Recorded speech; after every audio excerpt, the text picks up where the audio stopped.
give the floor to the PNP, to the chief of the PNP for his opening statement? Our Chairman, sir, can I be allowed to read my opening statement? Yes, go ahead. You have the floor. Thank you, our Chairman, sir. Honorable Chairperson, Senator Ronaldo Bato de la Rosa, Mukha mo, Marvin. Senator Robin Hood Padilla of the Committee on Public Order and Dangerous Drugs, fellow public servants, and other guests. Magandang umaga po sa inyong lahat. I'm here today to address the concerns raised regarding the police operation conducted by the Philippine National Police within the premises of the Kingdom of Jesus Christ, or what we call KOJC, on June 10, 2024. A month after the RDC NCR Judicial Region Branch 159, Pasig City, issued order finding probable cause against the following persons. This operation was not just a routine action, it was a critical mission to execute a lawful warrant of arrest against the fugitives of the law, Apollo Copuloy, Fugitiva. and Tinawag 5 mo others agad ng in fugitiva. connection with non-bailable offenses. Sa Tagalog po natin, walang piyansa of child abuse and qualified trafficking. These actions were anchored on verified information Hinusgahan mo na agad, ah. Kibuloy's frequent presence in the area, a matter we could not ignore.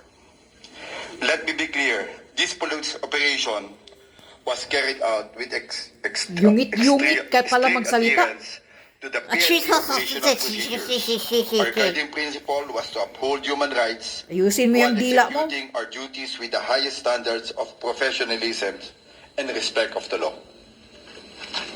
Prior to the execution, the PNP engaged with local officials to ensure a peaceful and orderly police operation and minimize any potential disruptions to the community.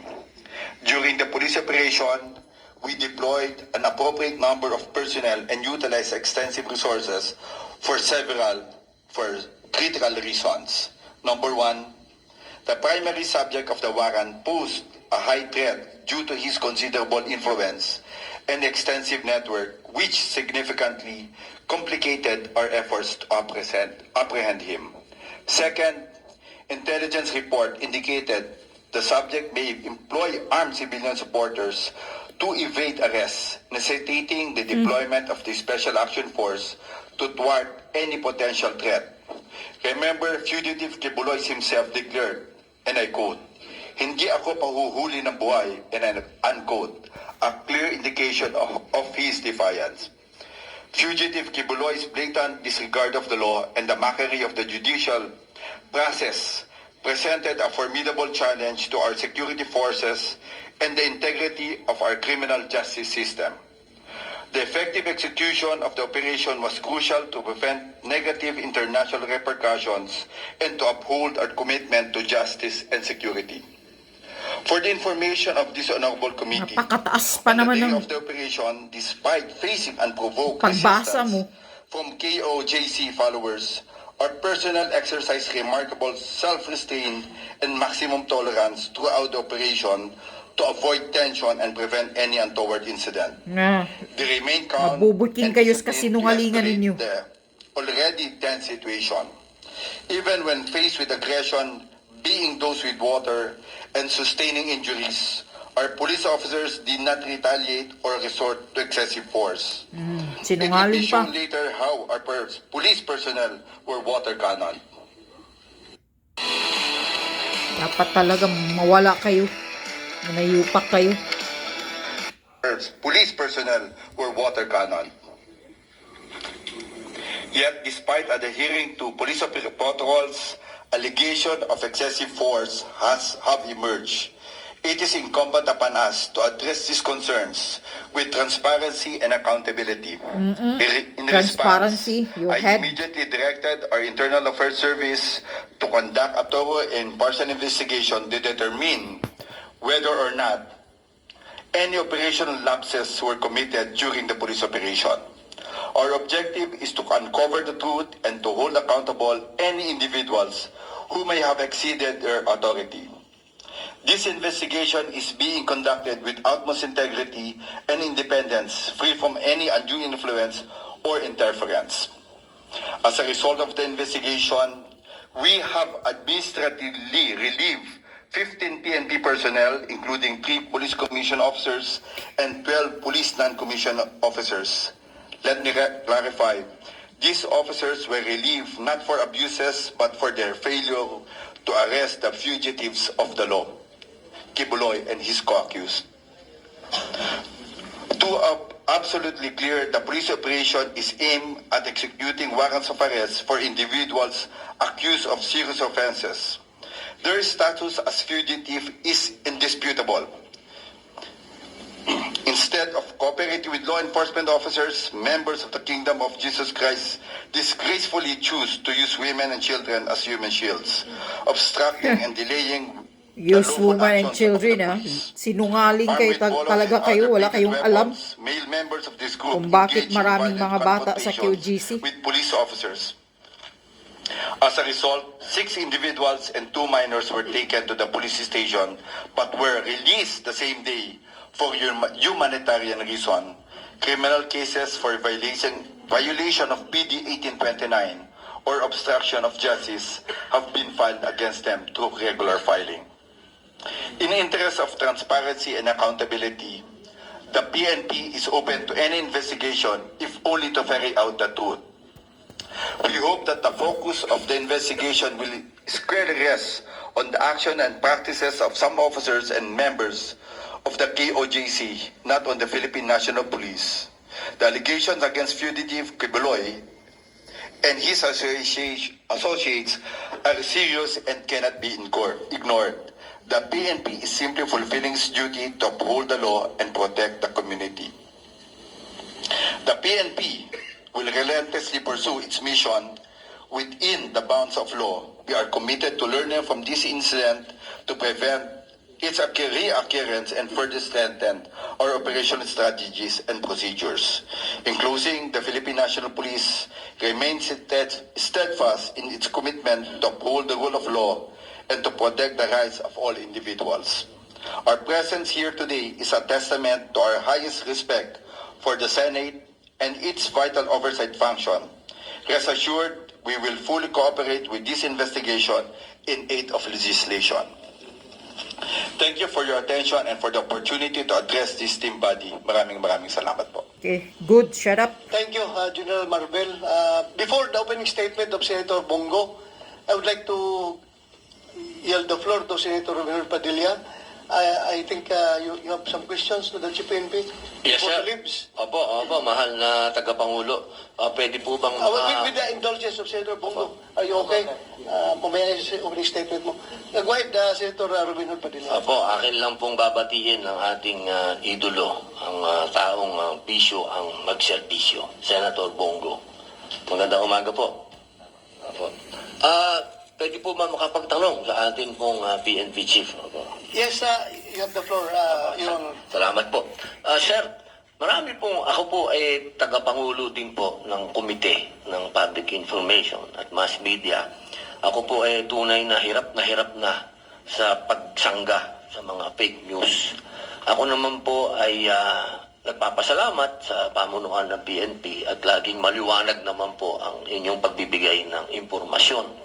Nagkakataon lamang po na imbis yung paliwanag ninyo ang naririnig, mga vlogger na hindi natin maintindihan. Ngayon po sana magamit po natin ang pagdinig na ito upang linawin lang po ang isang bagay. Mas Medyo maganda hindi ang po vlogger, ito. Robin Ako po, Hood, kaya hindi sinungaling. Salamat po ako sa inyong statement kanina patungkol po dito. Ito lamang po, side lang pong tanong. At ito naman po, nasa inyo po, bilang resource speaker po namin, nasa inyo po kung gusto niyo pong sagutin o hindi. Narinig ko na rin naman po at nabasa ko na rin po yung inyong statement na ayaw niyong magsalita. Pero baka po dito po ngayon, mas maganda maging maliwanag po sa ating mga kababayan.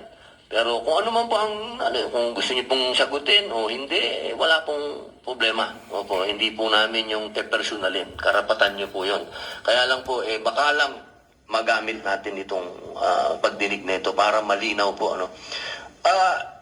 tinatanong po talaga ng taong bayan na hindi lamang po ang masasabi nating, alam nyo naman, hati ang ating bayan. Pero lahat nagtatanong dito, ano po ba ang katotohanan? Meron po ba talagang political pressure para tanggalin ang security ng ating Vice President? Nasa inyo po yan, sir, kung gusto niyo pong sagutin o hindi. Sus, tama na, Robin Hood, pasagutin mo. Thank you, our Senator. No, that's, yun po yung sinabi nyo. Wala pong political pressure. It's, Wala. Ang ginagawa po natin, it's really to rationalize po yung deployment ng PNP natin. And we have to make sure, no po, sabi po nila, alam mo, sir, ang nangyari po, not only the Vice President, our Vice President na nagalit po sa atin, at galing po na it's a political, no, not even. Marami po kami Liar. tinanggalan. Even yung mga classmate ko, ng mga general, sabi ko, it's a time na talagang we have to rationalize. And in fact, we have already made yung sa policies natin na kung may mga threat, yung mga, when they retire, kasi may mga threat, it's only about 6 months. And afterwards, they can ask kung meron po talagang threat. And we have to make sure, no, ang deployment po, we have to refrain po yung kasi yung term po natin, VIP, ang security. No, there's no term as VIP. Remember, this is a police unit, sa professional police po. They are all graduates, and di po kami kagaya dati na graduate po so ang mga police po natin. And we want to make sure that they are being deployed properly. Tinanggal po natin yan because ang gusto po natin, we have to professionalize po yung PSPG and make sure na dalawa po yung criteria. High threat, high security threat, and medium security threat, and no threat at all. We want to make sure that there is already a perceived threat. And hindi po there's a difference between a perceived threat and an actual threat. Dati kasi, VIP ang tawag natin, that's a perceived threat. Kaya nga sinasabi po natin, and we have to rationalize and we have to change our policies regarding po dun sa deployment ng tao. Kasi ang sasabi ko nga, we need more people on the ground. Marami po kami talagang kulang. And to be honest, sir, talagang ang gusto po natin, talagang ibaba yung mga tao natin or very strict police procedures natin. Marami po tayong kinasuhan na moonlighting na police natin. It all started in Alabang when we see two staff personnel na nandun po being used as security. And dahil po nga doon, bakit nangyayari doon? And we have to rationalize our people. We have to account them. They want to make sure. And with regard po doon sa iba, hindi lang lahat po, tinanggalan po natin because we don't see any threat dun sa mga bantao. At ang sinasabi ko nga, kung meron pong reason, ibibigay po natin. Second, But in the case of the Vice President, do you think may threat sa kanya o wala? sir, wala po siyang threat. Wala po kami nakita. He's being loved by our people. Ang sinasabi ko lang, second, ang security po ng ating Vice President is Are you under sure with the strong stand against the CPP-NPA, wala siyang threat sa buhay niya? Sir, ang may hawak po ng security po ng ating Vice President is the Presidential Security Command. It was issued on July 9. The security of the President and the Vice President lies on the Presidential Security Command. And we will not stop po if the General Morales from the PSC asks our help to ask for more personnel, then we will give po. And the one who's making the threat assessment is not anymore. It's the Presidential Security Command po. Well, alam mo, ilan bang iniwan mo doon na security kay BP? May 31 po po. 31. Opo. Is the 31 remaining security of her own choice or ikaw ang pumili? No sir, hindi naman po kami because mayroon pong commander po sa kanya and it's being headed by a full colonel doon sa 31 na naiiwan po. And it's up to him, up to her po yung babae po natin to really choose yung mga tao natin. Hindi ko po alam yung details. What will happen is, sabi ko, you have to rationalize, we just need the numbers so we can deploy them doon sa mga tao sa ground. Okay. In behalf of the Vice President and in behalf of the Filipino people who want that our Vice President is properly secured and protected, can I ask you, for the record, that yung iniwan mo na 31, pwede ba nabigyan mo ng laya yung ating Vice President kung sino sa kanya mga former security ang pwedeng iiwan mo? Kasi ang reklamo nga niya, may iniwan ka nga pero hindi niya kilala, hindi siya komportable. Baka pwede yung mga security niya na from Davao na matagal na sa kanila, nakilala niya, komportable siya, baka pwedeng yun ang ibigay natin. Kasi ang nangyari kasi, yung mga pulis na yun, kilala ko yun, mga tao ko yung mga pulis na yun, andito ngayon, inassign mo dito sa Krami or sa Region 4 ba yun? If you are for localization para effective ang ating kapulisan sa kanilang trabaho, baka pwedeng yung taga-Davao na lang ilagay mo doon. I'm just appealing to you. I am not questioning your wisdom. Ako, just treat me as an ordinary Pilipino na gusto, Tama na ba to? talagang Sos. masecure yung ating pangalawang Pangulo. Yeah, Baka focus. pwede naman na papiliin mo siya kung sino yung gusto Correct. niya maiwan doon. Siya If you- magpili. Ilan ang tinanggal mo, Marvin? Dami mo pang dramang magsalita ba to? 75. Tanggal Yung na. 75 na tinanggal mo, baka pwedeng, tapos may iniwan ka na 31. Sir, our chairman, can I make it clear first na ang naiwan po sa kanya is 358 AFP personnel. And ang sabi ko nga, ang 106 wala, sa wala na ko doon sa... because, sir, it was wala tayo doon sa AFP. We are just talking about PNP. Yung PNP lang pag-usapan dahil ang PNP yung close sa kanya dahil dati siyang mayor at yung mga local police ng Davao, yan yung dinala niya doon na security. Yun lang ang pag-usapan natin, yung local, yung police lang. Kung yung 31 na yun na iniwan mo, pwede ba na pagbigyan natin ang pangalawang Pangulo na pumili siya kung Correct. sinong gusto niyang maritin doon na 31. Wala problema. Kahit na hindi mo na ibalik yung 75 na tinanggal mo, okay na yun. Gamitin natin yun sa police visibility. Ako mismo, as former chief PNP, I am with you when you say na you need people on the ground. Alam ko pareho tayo. Ang tagal na natin gusto yung mga tao na yan na matanggal sa mga VIP security dahil para magamit natin. Pareho tayo ng paningin. Pero, yun lang, ako, bilang isang Pilipino na gustong masecure ang ating pangalawang Pangulo, pwede ba na yung 31 na yun, bigyan mo siya ng laya na pumili na yung tinanggal mo, na dinala mo dito sa Region 4 na mga taga-Davao, baka pwede yun nilagay mo para naman may peace of mind siya na sigurado siya na yung security niya ay talagang kanya. Yun lang, pag-iusap ko lang sa iyo. I'm not directing you as the chairman of the Senate Committee on Public Order and Dangerous Drugs.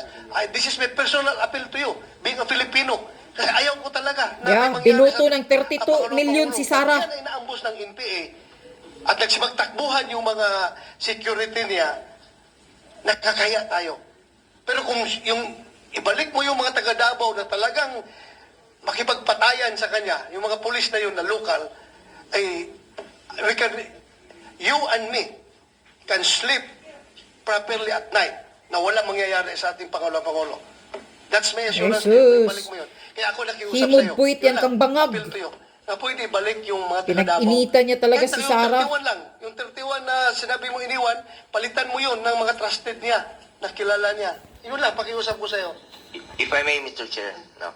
Itong 31 na naiwan na GPNP, choice to ng Vice Presidente o kayo na po ang pumili dito? Siya ang Bago na pumili. po ba sila? Our chairman, no, hindi ko kasi nakita. It's only the 106, no, the personnel na nakatalaga po kay VP in addition dun sa 358 na AFP. Ang 106 na yan, I really hindi po sila kilala. Ang sinasabi ko lang, we have to reduce our personnel. Based dun sa recommendation po ng PSPG commander, I have to talk to these people and talk to the chief of staff of the VP kung tama po yung numbers, no? But if you ask me for the details, I don't know these people, hindi ko po sila kilala kung sino po naiwan. Ang sinasabi ko lang, this is inadequate na 31 po ang ibigay namin. But if kung sinasabi niyo po, it will help, then let it be po. We have hindi mo po kami nag-argumentative with regard po sa security. If it will help, if we can add, it really depends on the VP, of course. Yung head po ng security niya, yung PSC po, si General Morales, then let it be po. Check naman na GPNP kung itong mga naiwan, choice ba niya? Tama yung sinabi ni Chairman Bato. Choice niya ito o kayo ang pumalit bago na po itong mga to? Our chairperson, hindi ko po, number one, I don't have yung kilala po. Ang sinasabi ko lang, out of the 106, kasi I assume lahat yung tao niya po, yung 106 na yun. Then, ang sinasabi ko, I have to reduce based dun sa recommendation natin na wala po siyang threat. Kasi, ang sabi ko nga, ang PNP is just an augmentation of the security being given by the Presidential Security Command. Kung sinasabi po natin na makakatulong po, then let it be, and we will help in securing the Vice President po. Wala na bang nakadeploy ngayon na PSPG sa mga negosyante lang? Ah. Ang sinasabi ko, sir, may mga high threat po, but pinatanggal ko po. If you will look at the numbers, pinatanggal Yan, po mga lahat. negosyante, mga mayayaman. Basta ako, May mga General security. high security threat pa rin yung ating pangalawang Pangulo. You may question my opinion, but that's my own opinion. I know her very well. Kailangan talaga natin secure.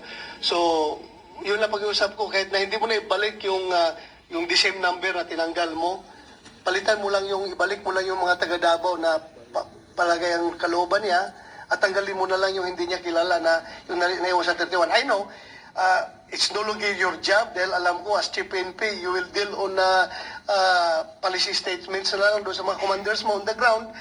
Hindi ka nagsasabi ko, ito tanggalin mo, ito iiwan mo. That's not your job anymore. Pero ito lang, I am just appealing to you, panirating ko lang sa'yo. Kung pwede, balik mo. Can I get your commitment? Of course, our chairperson. Thank you very much. Yan, ibalik mo.